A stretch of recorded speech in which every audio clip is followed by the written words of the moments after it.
বহুতে বেছি সুখী অনুভৱ কৰিছোঁ কাৰণ আমাৰ শিল্পীসকললৈ তেখেতে ইমানখিনি ভাল এটা প্ৰচেষ্টা হাতত লৈছে আৰু আজি আমি তেখেতক লগো কৰিলোঁ আৰু তেওঁ কথা দিছে এই আগলৈও মানে তেখেতে আমাৰ শিল্পীসকললৈ এটা ব্যৱস্থা কৰি দিয়া কথা ভাবিছে তেখেতে। গতিকে এইটো আমাৰ কাৰণে ভাল কথা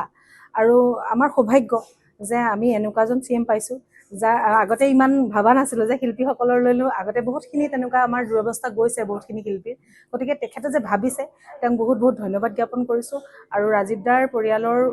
হৈ যি তেওঁ পইচা আগবঢ়াইছে আৰু তেওঁ কিবা ব্যৱস্থা ল'ম বুলি কৈছে সেইটো শলাগ ল'বলগীয়া কথা। সেই ঘটনাটোৰ পিছত আমি সকলোৱে সচেতন হৈছিলোঁ আৰু ৰাজীৱ দা ভাগৰ পৰিয়ালৰ এটা পাৰ্মানেণ্ট সংস্থাপনৰ কাৰণে আমি সকলোৱে বিচাৰিছিলোঁ আৰু সেই বিষয়ে আমি এটা লিখিত আবেদন আজি প্ৰস্তুত কৰি মুখ্যমন্ত্ৰী ডাঙৰীয়াৰ হাতত আমি প্ৰেৰণ কৰিছোঁ আৰু সেইখিনি সময়তে আমি জানিব পাৰি বিৰাটেই সুখী হৈছোঁ যে ৰাজীৱ শদিয়াৰ পৰিয়ালৰ বাবে CM ফাণ্ডৰ পৰা 5 লাখ টকাৰ এককালীন সাহায্য প্ৰদান কৰা গৈছে আৰু সেইখিনিৰ বাবে আমি মুখ্যমন্ত্ৰী ডাঙৰীয়াক সৰ্বকালৰ সৰ্বশ্ৰেষ্ঠ মুখ্যমন্ত্ৰী ডাঙৰীয়াক আমি ধন্যবাদ জনাইছোঁ। ৰাজীৱ শদিয়া কণ্ঠশিল্পী আমাৰ সকলোৰে শ্ৰদ্ধাৰ, যিহেতু তেখেতে অসমখনক লৈ বা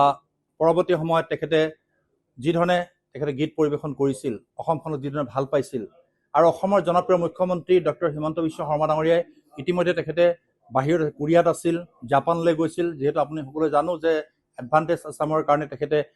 বাহিৰত আছিল। আজি 26 জানুৱাৰী যিহেতু আমাৰ গণৰাজ্য দিৱসৰ দিনাখন ডিব্ৰুগড়ত তেখেতে পেৰেডত তেখেতে অংশগ্ৰহণ কৰিছিল আৰু সেই সময়তে আমাৰ শদিয়াৰ সন্মানীয় বিধায়ক বলেন চেতিয়া ডাঙৰীয়াই তেখেতক এই কথাখিনি কৈছিল। তেখেতে অনুভৱো কৰিছিল যিহেতু ৰাজীৱ শদিয়া নিচিনা এজন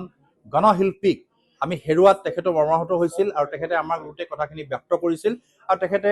এই আত্মীয়ৰ কাৰণে ইতিমধ্যে 5 লক্ষ টকা ইতিমধ্যে প্ৰদান কৰিছে আৰু তেখেতৰ নিজৰ মুখেদি আমি গম পাইছোঁ যে তেখেতে এটা মেকানিজম ইন ফিউচাৰ এটা শিল্পীসকলক লৈ যে কেনেকুৱা ধৰণৰ শিল্পীবিলাকক কি ধৰণে কেনেকৈ সংস্থাপিত কৰিব পাৰি এই কথাখিনিক লৈ তেখেতে এটা চিন্তিত আৰু ইন ফিউচাৰ ভৱিষ্যতৰ কাৰণে তেখেতে এটা ভাল মেকানিজম তৈয়াৰ কৰি পেলাই ভৱিষ্যতে যাতে সেই শিল্পীসকলক এটা মৰ্যাদাপূৰ্ণ বা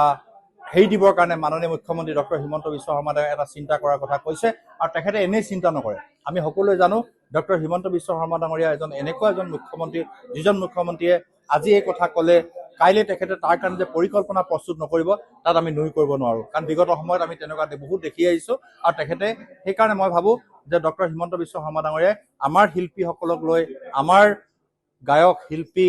গণশিল্পী যিয়ে নহওক সকলক লৈ যি ভৱিষ্যতৰ পৰিকল্পনা কৰিছে মই তেখেতক ধন্যবাদ আৰু কৃতজ্ঞতা জনাইছোঁ।